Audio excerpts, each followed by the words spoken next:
तर दुसऱ्यांदा स्वागत. धन्यवाद. नमस्कार. डॉक्टर, 2018मध्ये आपण कट्टा केला होता आणि ज्याची खूप चर्चा त्यावेळेला झाली. खूप लोकांनी तो कट्टा बघून त्यांच्या आयुष्यामध्ये त्याचं अंमलबजावणी करण्याचे त्याचे प्रयत्न केले. काही जण यशस्वी झाले. आमची भारती हे ते यशस्वी झाल्याचं उदाहरण. काही जणांचे फसले ते प्रयोग, त्यातला मी. तर यामध्ये 8 वर्ष आता त्या गोष्टीला होऊन गेली. या 8 वर्षामध्ये काय बदललेलं आहे या प्रश्नाच्या अनुषंगानंही, आणि तुम्ही जी ही मोहीम एक प्रकारे राबवलेली आहे त्या मोहिमेच्या बाबतीतही. म्हणजे आता या डाएटबद्दल जे सुरुवातीला आत्ताही सांगितलं अमोलनी की 2 वेळा जेवा. आता ओव्हर इयर्स म्हणजे इतक्या दिवसामध्ये जो काही बदल झाला आहे की आम्ही आता खाण्याचा एक क्रम सांगायला लागलो. कारण पूर्वी असं व्हायचं की लोकांना 2 वेळा खा म्हटल्यानंतर जर अर्धा किलो गुलाबजाम सकाळ संध्याकाळ खाल्ले तर अडचण असायची. म्हणून आम्ही जर सांगितलं की तुमच्या जेवणामध्ये सुरुवातीला तुम्ही 4 बदाम 4 अक्रोड किंवा मुठभर शेंगदाणे खा भिजवून. त्याच्यानंतर मोठी वाटीभर सॅलड खा, म्हणजे 1 काकडी टोमॅटो चिरल्यावर जेवढं होतं तेवढं खा. त्याच्यानंतर 1 वाटीभर स्प्राउट्स खा, मोडालेलं कडधान्य कच्चं किंवा शिजवून पचनशक्तीनुसार, किंवा 2 अंडी खा उकडलेली. असाच ह्या 3 पदार्थ आधी खा आणि त्यानंतर मग पोटभर तुम्हाला जे खायचं असेल ते खा, जे मिळेल ते खा. आणि डायबिटीज जर असेल किंवा प्री डायबिटीज असेल तर तुम्ही ड्रायफ्रूट्समध्ये स्वीट जे आहे चांगल्या गोड चवीचे खाऊ नका. सॅलडमध्ये गाजर बीट खाऊ नका. आणि जेवताना गोड आणि फळं या 2 गोष्टी टाळा असं आपण सांगतो. तर हा बदल आता इतक्या वर्षामध्ये घडलेला आहे. दुसरा बदल असा घडला आहे की पूर्वी लोक म्हणायचे की बा हे फॅड आहे, असं खूप लोक म्हणायचे की बा हे काय आता आल्या 6 महिन्यात जाईल. पण आता हे 10-12 वर्ष टिकून आहे.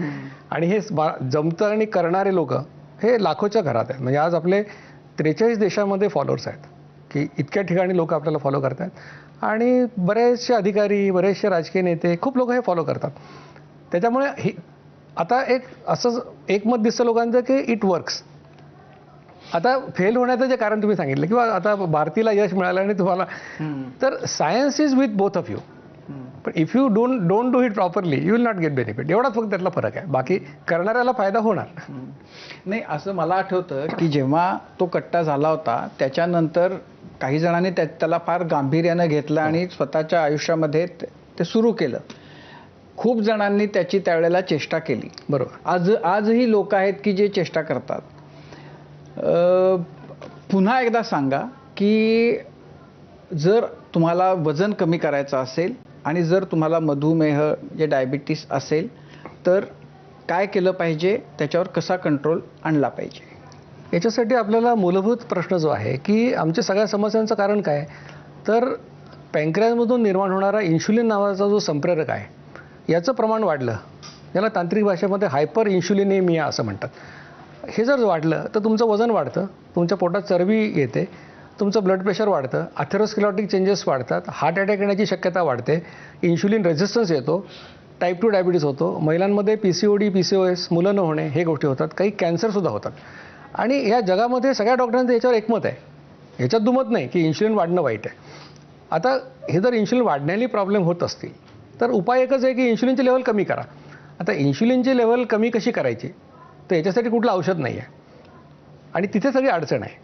म्हणजे एखाद्या गोष्टीसाठी औषध असेल तर सगळे त्याच्यावर रिसर्च करतील. पण याच्यासाठी फक्त लाईफस्टाईल आहे की ईटिंग फ्रिक्वेन्सी कमी केली तर तुमचं इन्शुलिन लेवल कमी होते. आणि इन्शुलिन लेवल कमी झाले की ह्या सगळ्या गोष्टी उलट्या होतात.